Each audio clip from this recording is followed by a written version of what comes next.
Nesse vídeo nós vamos trabalhar agora com a distribuição de Poisson, mas pensando já em um programa R para o cálculo de probabilidades. Então, em vídeos anteriores nós mostramos como calcular probabilidades usando a calculadora, né, para a distribuição de Poisson e o Excel. Agora nós vamos trabalhar com o programa R, ok? Nós vamos trabalhar a partir de uma aplicação que é a seguinte. Bom, para evitar essa leitura toda que é um pouco grande, vocês podem pausar o vídeo e ler todo o problema nesse momento. Mas eu vou resumir também esse problema para vocês. Basicamente, nós podemos modelar o número de estouros de um pneu para uma determinada quilometragem pela distribuição de Poisson, ok?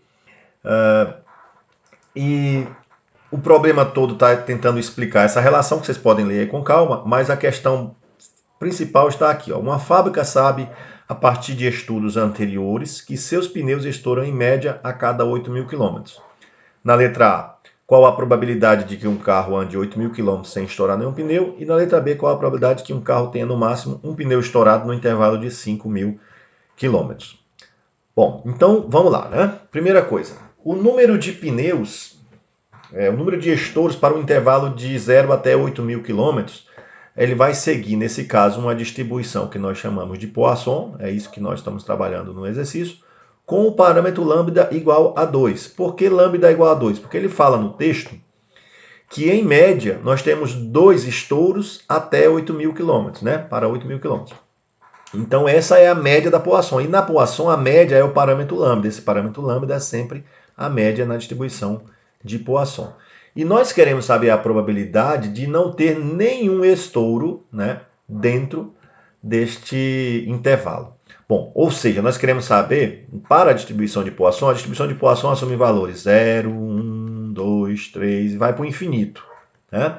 Pode não ter nenhum estouro, pode ter 1, pode ter 2, pode ter 3. Se você tivesse infinitos pneus, você poderia ter infinitos estouros. Como você não sabe um N a priori nessa modelagem, então a distribuição de Poisson se aplica bem.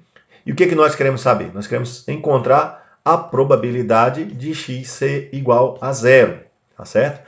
A probabilidade de x ser igual a k numa distribuição de Poisson, isso é igual a lambda elevado a k vezes e elevado a menos lambda dividido por k fatorial, para cada ponto. O que nós vamos fazer? Essa parte da fórmula já está programada no programa R. Então, nós vamos utilizar direto o programa R para encontrar essa probabilidade desejada. Ou seja, se você fosse fazer isso aqui à mão, usando a calculadora, você iria substituir o lambda por 2 e o k por 0. Mas nós vamos usar o R já para fazer essa conta diretamente para você. No programa R, a função que dá a probabilidade pontual é a função dPois. Então, a abreviação de densidade de Poisson, tá certo? Então, você digita dPois e você vai ter a densidade de Poisson. Abre aqui um parênteses e você vai ter aqui os dois parâmetros, os dois valores principais. O lambda, que é a média, e o x, que é aquele ponto para o qual você quer calcular a probabilidade. Então, veja, o x no nosso caso é igual a 0, porque nós não queremos nenhum estouro, vírgula, e o lambda nosso vai ser igual a 2, porque em média nós temos 2 estouros. Então esses são os dois valores principais que você vai entrar aqui na distribuição de Poisson. Feito isso, deixa o cursor em qualquer momento aqui da linha, pode dar Ctrl Enter ou pode vir aqui e rodar. E aí o que você vai ter aqui embaixo é o valor de 0,1353, que é 13,53%.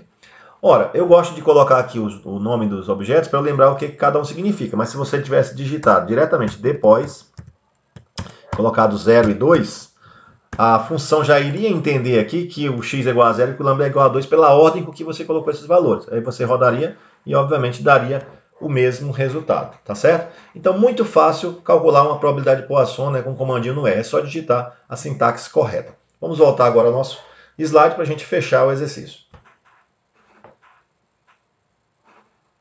Então, a probabilidade que nós encontramos foi de 0,1353, que é igual a 13,53%, né? E nós fizemos isso bem tranquilo, bem rapidamente lá no programa R, né? Vamos a mais uma questão, que é a seguinte. Qual a probabilidade de que um carro tenha no máximo um pneu estourado no intervalo de 5.000 km? Aqui, sempre destacando que nós mudamos o intervalo. Lá no exercício era de 0 até no topo do exercício, de 0 a 8.000 quilômetros. Como você mudou o intervalo, você mudou a distribuição de Poisson, porque é claro que você tem mais chance de ter um pneu estourado no intervalo de quilometragem maior. Então essa Poisson de 0 até 5.000 quilômetros não é a mesma de 0 até 8.000 quilômetros. O que é a nossa variável aleatória x agora?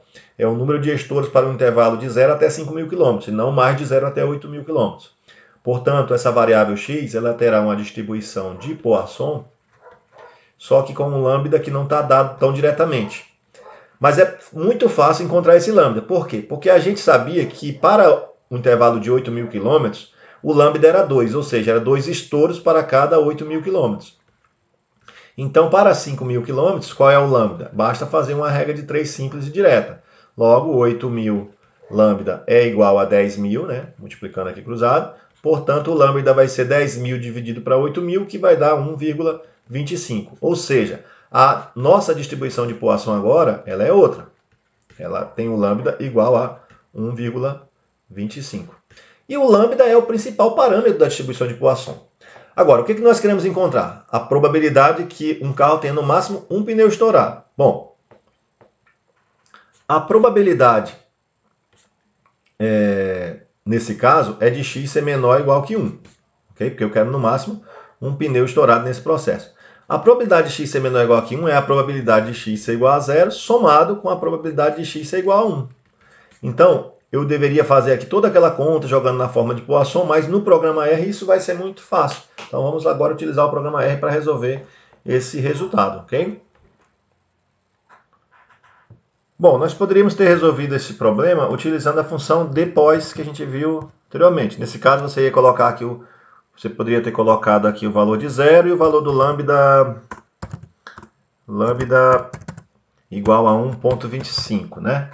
Só que aqui você teria que calcular para o 0, depois calcular para o 1 e depois somar. Mas vai ter uma função que vai fazer isso tudo de uma vez, que é a função, nesse caso, ppos. Então, a função ppos, você vai entrar com quantio e com o lambda. No caso, você quer o Q valendo 1 e o lambda que vale 1,25.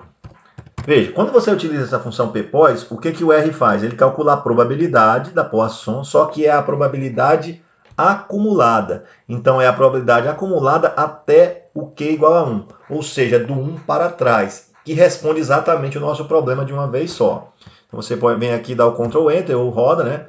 Você vai observar aqui embaixo o valor de 0,6446, que é a resposta para o nosso problema. Então, ppos já vai dar direto esse resultado. Você poderia ter usado a depois, sem nenhum problema. Então, você colocaria x igual a 0, certo? Lambda igual a 1,25. E aí você calcula para o 0, que obviamente deu 0,2865. Depois vem aqui, substitui colocando o 1 e roda de novo. E aí você soma esses resultados, o 0,2865 com 0,3581, que vai dar o 0,64, ok? Então esse processo seria mais longo.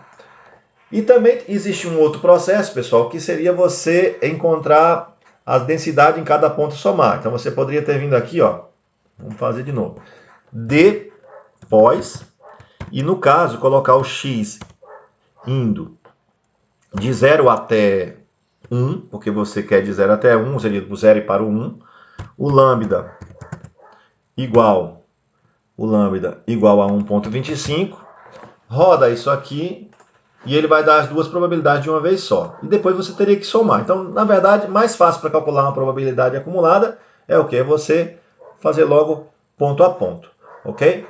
Então é isso aí, né? Esse processo é um processo de Poisson. Eu espero que vocês tenham compreendido. Vamos voltar agora para fechar o nosso exercício. Nós encontramos então aqui o resultado de 0,6446, portanto essa probabilidade de 64,46%. E é isso aí, muito tranquilo também, né, você utilizar o programa R para fazer essas relações. Valeu aí, até o nosso próximo vídeo, galerinha.